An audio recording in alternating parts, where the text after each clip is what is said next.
I hate to say it, but I just have to let it off my chest. I'm miserable in the UK. After traveling America for months and months, experiencing the excitement, experiencing the amazing people, experiencing the beautiful food, my eyes being opened to real opportunity and real size. Yeah, I'm depressed in the UK, man. I can't do it. The people here are miserable gits. Nobody wants to have a good time unless they're intoxicated in the pub. Yeah. I want to go for cool hikes. I want to go hunting.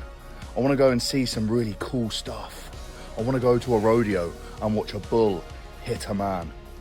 I don't want to walk around talking about football and go into the pub. I don't want to do it. It's the epitome of boring and embarrassing. Americans, send me a lifeline, will you? Help me get back to America ASAP. I can't do it with this country anymore. It's terrible. I'm depressed, mate.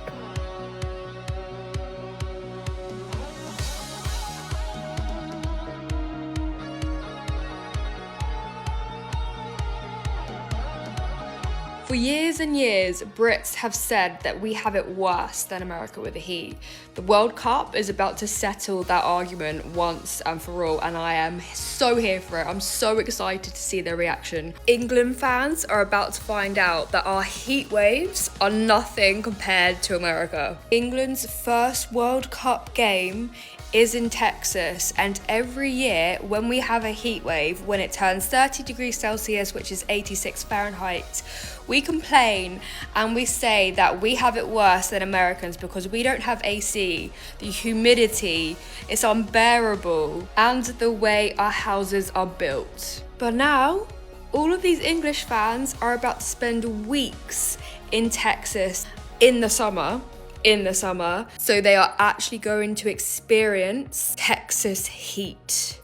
Americans, do you think they are going to be able to cope with the heat and the humidity you guys have in Texas and in the southern states? Because I think they are in for the shock of their life. What if the country Americans are constantly told is falling apart is the one visitors quietly struggle to leave? While Britain wrestles with falling confidence at home, more people are looking across the Atlantic and noticing something uncomfortable. America may be working far better than the headlines suggest. So what happens when the comparison is no longer theoretical and everyday life starts changing minds? That is where this story gets interesting. America never closes. There's a strangely funny moment waiting for many Europeans in America. The moment they realize the country they had been warned about is making everyday life suspiciously easy. During the 2026 World Cup, that contrast became especially visible because visitors were not seeing America through a news studio anymore. They were standing inside it, buying dinner late, picking up medicine after dark, grabbing groceries on the way back from a match, and discovering that an ordinary Tuesday night in an American city can feel more convenient than a Sunday afternoon back home. Britain offers one of the clearest comparisons. In England and Wales, large shops are still restricted to 6 continuous hours of trading on Sundays, usually somewhere between 10 a.m. and 6 p.m. London may be one of the most famous cities on Earth, yet there are moments when Sunday shopping can still feel as though somebody quietly turned the dimmer switch down. In the United States, there is no equivalent nationwide Sunday trading rule. Opening hours vary by state and business, but supermarkets, pharmacies, restaurants, and big box stores commonly keep far longer schedules. That difference sounds small until people actually live with it. In cities such as Dallas, Houston, Atlanta, or Miami, the day does not seem to end simply because office hours are over. Need cold medicine at 9 in the evening? There's a good chance somewhere nearby is still serving customers. Want dinner after a late event? Nobody looks at the clock as though you have requested breakfast on the moon. Need groceries because the refrigerator contains half a lemon and 1 heroic bottle of ketchup? America usually has an answer, and that answer is probably sitting beneath a glowing parking lot sign. This is where the cultural contrast becomes much more interesting than the usual America versus Europe argument. British life traditionally places more boundaries around commercial hours, while American culture has developed around availability, competition, and the expectation that businesses should fit themselves around the customer whenever possible. Americans may barely notice it because they grew up with it. Someone arriving from Britain can notice it before the jet lag has even surrendered. And this matters because confidence in a country is often built from embarrassingly ordinary things. People rarely wake up and announce that they have lost faith in national institutions over one grand philosophical argument. It happens gradually while a train is canceled, an appointment is unavailable, a bill rises again, or another simple errand becomes unnecessarily complicated. Convenience cannot solve every national problem, but constant friction has a way of exhausting people. That is why America can look so different once someone experiences it instead of merely hearing about it. The American system can be loud, commercial, and occasionally ridiculous. Nobody needs 47 varieties of barbecue sauce, although America has apparently decided otherwise. Yet beneath the excess is something deeply attractive. A culture organized around the assumption that people are busy, their time matters, and somebody should probably stay open for them. For visitors who arrived expecting dysfunction, that everyday responsiveness can be surprisingly persuasive. America does not need to announce that life is convenient here. At 10:30 p.m., and when the lights are still on and somebody is still ready to help, the message delivers itself. The choice shock. A British visitor can walk into an American supermarket looking for one ordinary thing and somehow leave 20 minutes later, wondering why there are 12 versions of it, 3 package sizes, 2 family packs, 1 sugar-free option, another labeled extra bold, and something called limited edition that nobody remembers asking for. At first it feels excessive. Then something interesting happens. The excess starts to feel comfortable. That is where the American experience becomes surprisingly hard to shake off. Take grocery retail alone. Walmart operates more than 4,600 stores in the United States, while Kroger runs thousands of supermarkets and multi-department stores under several banners. At Costco, Target, Publix, H-E-B, Whole Foods, Trader Joe's, Aldi, regional chains, warehouse clubs, neighborhood markets, and independent specialty stores, and the American consumer is surrounded by a level of retail competition that changes the rhythm of ordinary life. The point is not that every choice is necessary. Nobody has ever stood in front of a wall of ranch dressing and thought, "At last, civilization is complete." The point is that the customer is constantly being courted. Britain has excellent supermarkets too, from Tesco and Sainsbury's to Waitrose, Morrison's, and Aldi. Yet the American version of consumer choice often feels more aggressive, more playful, and more personalized. In a suburban Target, someone can buy groceries, shampoo, socks, a television, school supplies, and enough Halloween decorations to make the front yard look like a low-budget horror movie, all under one roof. Costco takes that logic even further, where a quick trip for paper towels can end with a 48-pack of granola bars, a rotisserie chicken, and a patio set somehow entering the family budget. That sounds like a joke about consumption, but there's a deeper reason people grow attached to it. Choice creates a small but constant sense of control. When daily life already contains bills, work stress, and uncertainty, being able to choose between 10 brands of coffee is obviously not a national miracle. Yet thousands of tiny choices add up to feeling that the system is trying to accommodate you rather than asking you to accommodate it. Stores compete on price, convenience, return policies, loyalty programs, delivery speed, and increasingly on how little effort the customer needs to make. That competitive instinct is intensely American. In Britain, consumer culture is strong, but the market is more compact, and the physical retail environment is generally less oversized. In cities such as London, Manchester, or Bristol, shoppers are often working within smaller stores, tighter neighborhoods, and a different urban pattern. America takes the same basic act of shopping and turns the volume knob several clicks higher.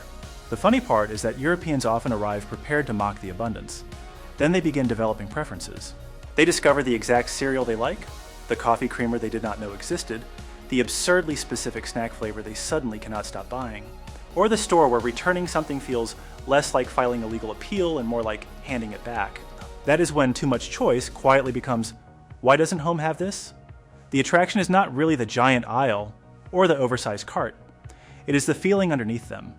America keeps presenting alternatives. If this brand is too expensive, try another. If this store is inconvenient, drive 5 minutes to a competitor. If one business treats customers badly, another one would very much like their money. That constant competition gives American consumer culture its strange addictive quality. People think they are falling in love with the cereal aisle. What they are really falling in love with is having options, the bigger paycheck. There's one American habit that becomes dangerously easy to appreciate once somebody has lived around it for a while. People talk about making more money without sounding as though they have confessed to a minor crime. A better salary, a promotion, a side business, a move to another company for $20,000 more a year. These things are discussed with the casual seriousness Americans normally reserve for football trades and mortgage rates. Behind the jokes about hustle culture sits something much more attractive: the belief that work should create visible upward movement. That idea becomes especially interesting beside Britain. The difference can be seen in broad economic data before anyone reaches for anecdotes. World Bank figures put US GDP per person at roughly $83,000 in 2023, compared with about $49,000 in the United Kingdom. GDP per capita is not the same thing as a paycheck, of course, but the gap reflects something visitors quickly notice in the American economy. High-paying industries operate here at enormous scale, particularly technology, medicine, finance, engineering, energy, and professional services. Then there's the job market itself. A software engineer in London may work for a prestigious international company while knowing that the same role in Seattle, Austin, or parts of California can carry a dramatically larger compensation package. British doctors, engineers, and other skilled professionals have also debated the wage gap with countries such as the United States for years. Nobody should pretend American salaries automatically mean everybody is wealthier, because healthcare, childcare, housing, and education can consume serious money.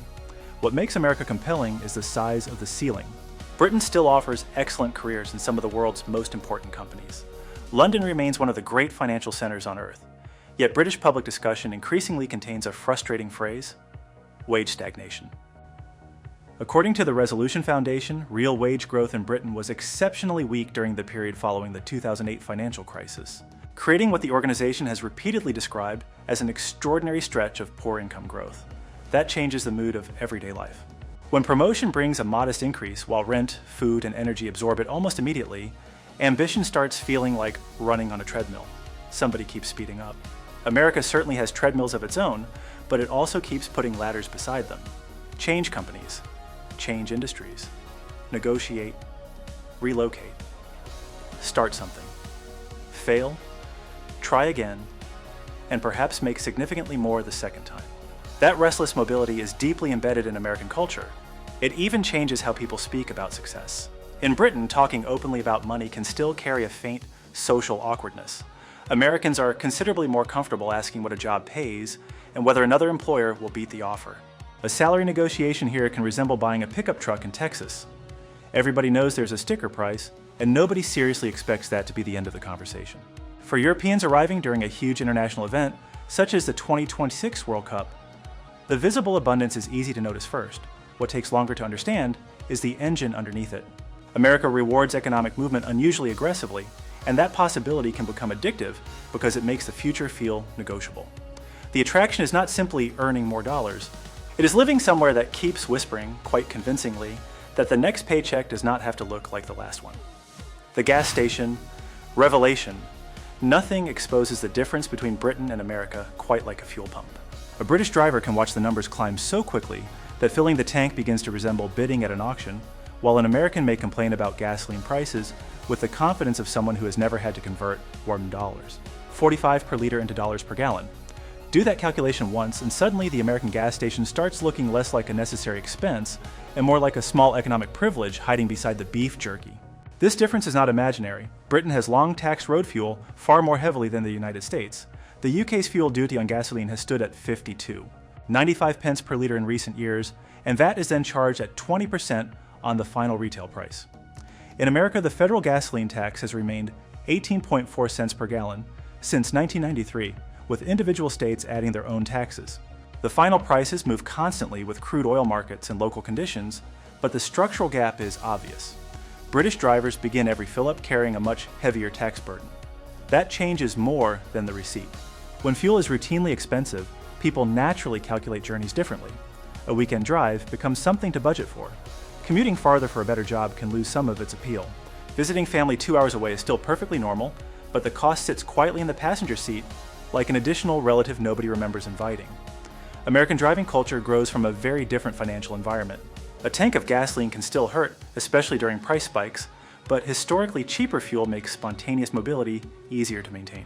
Americans think remarkably little of driving 40 minutes for a restaurant they like, crossing several counties for a youth baseball tournament, or making a road trip simply because somebody found a hotel deal and owns a cooler. That casualness is easy to laugh at until you experience the freedom inside it. Britain has excellent rail connections between many major cities, and compact urban life means millions of people can function perfectly well without driving everywhere. Yet outside those ideal routes, the car still matters enormously. The difference is that British drivers are constantly reminded, liter by liter, that movement carries a premium. America softens that calculation.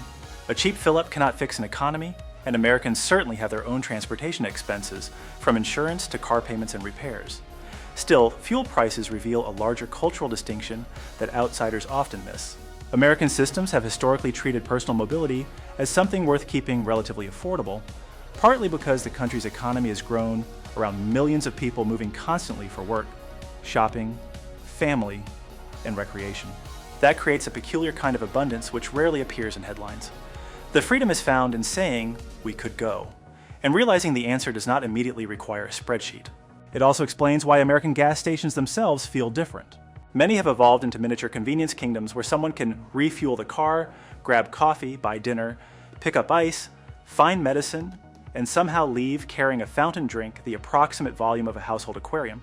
Buc-ee's has turned this idea into something approaching roadside theater, with enormous stores that make the traditional British petrol station look almost shy by comparison. There is humor in all that excess, but the attraction underneath it is serious. Mobility feels easy when the infrastructure around it seems designed to keep people moving instead of reminding them how much every mile costs. That is the part visitors remember after the novelty wears off. America turns distance into possibility, and the humble gas pump helps make that freedom affordable enough to become ordinary. The power bill. A refrigerator humming in the kitchen should be one of the least dramatic sounds in adult life. Yet in Britain, the cost of simply keeping a home running has become such a sensitive subject that people learn to recognize phrases like energy price cap with the same familiarity Americans reserve for mortgage rates. That alone tells you something important. When ordinary electricity becomes a national conversation, confidence starts leaking out through the wall socket. This is one area where the American comparison becomes difficult to ignore. According to the U.S. Energy Information Administration, the average residential electricity price across America was about 16.5 cents per kilowatt hour in 2024. British households were dealing with a very different price environment.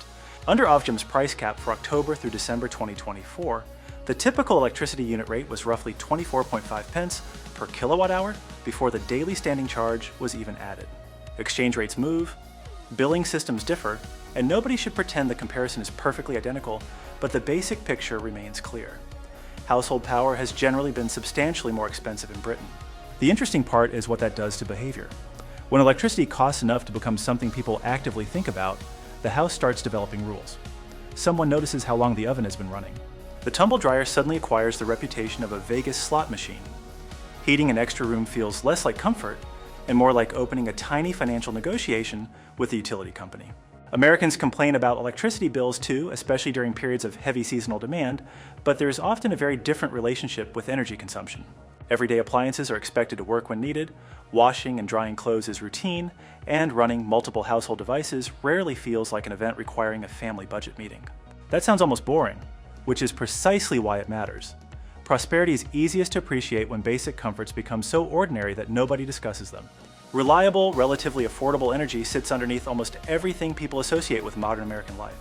From restaurants and supermarkets to factories, data centers, and millions of homes filled with appliances operating at the same time. Electricity is the invisible employee who never appears in the family photo, but somehow does half the work.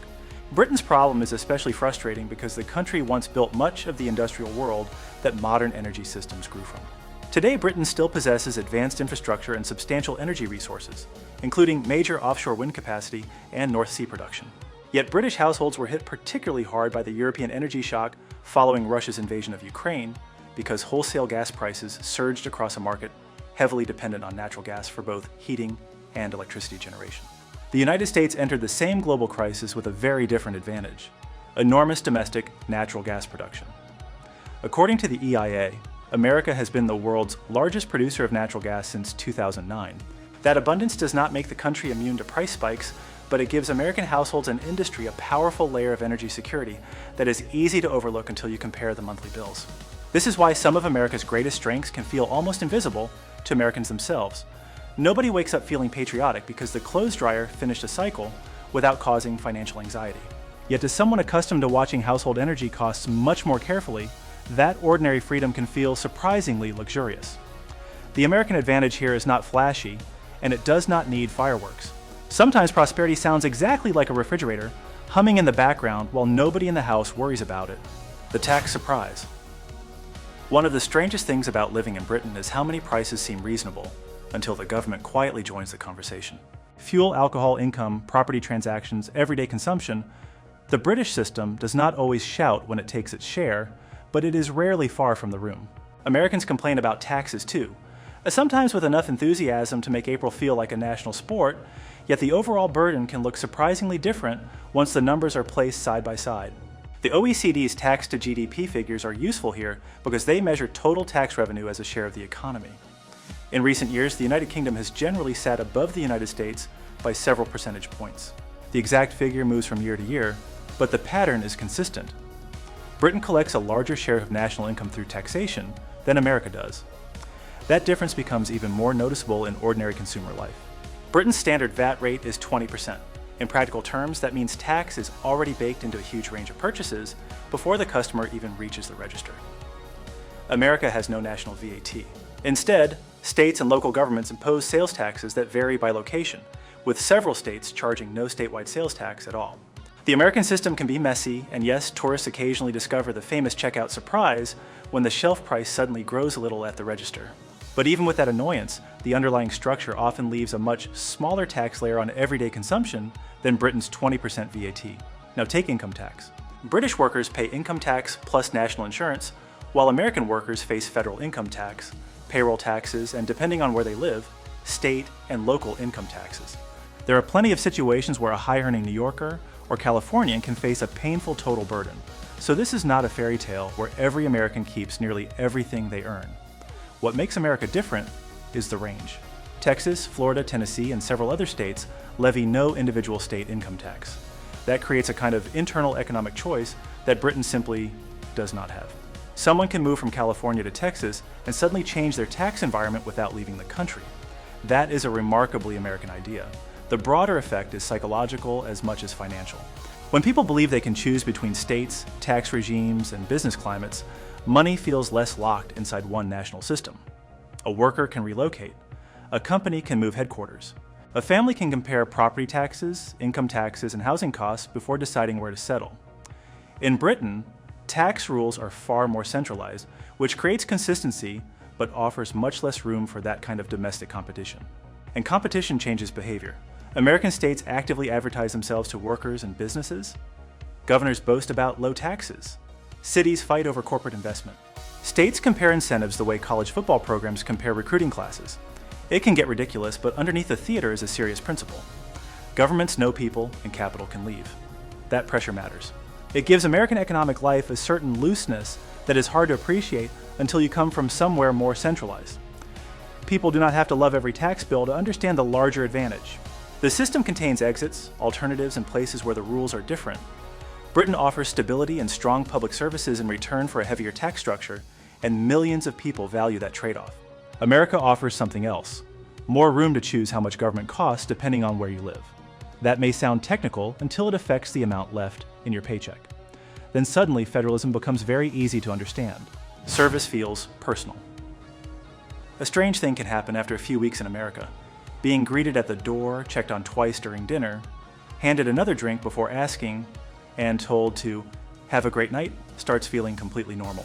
Then someone goes back to Britain, sits down in a restaurant, waits quietly for attention, and suddenly realizes that American customer service has ruined them in the nicest possible way. The difference is cultural before it is commercial. British service is often polite, efficient, and deliberately unobtrusive. In London, Edinburgh, or Manchester, a good waiter may leave the table alone because giving customers space is considered part of good service. American hospitality usually reads the same situation differently.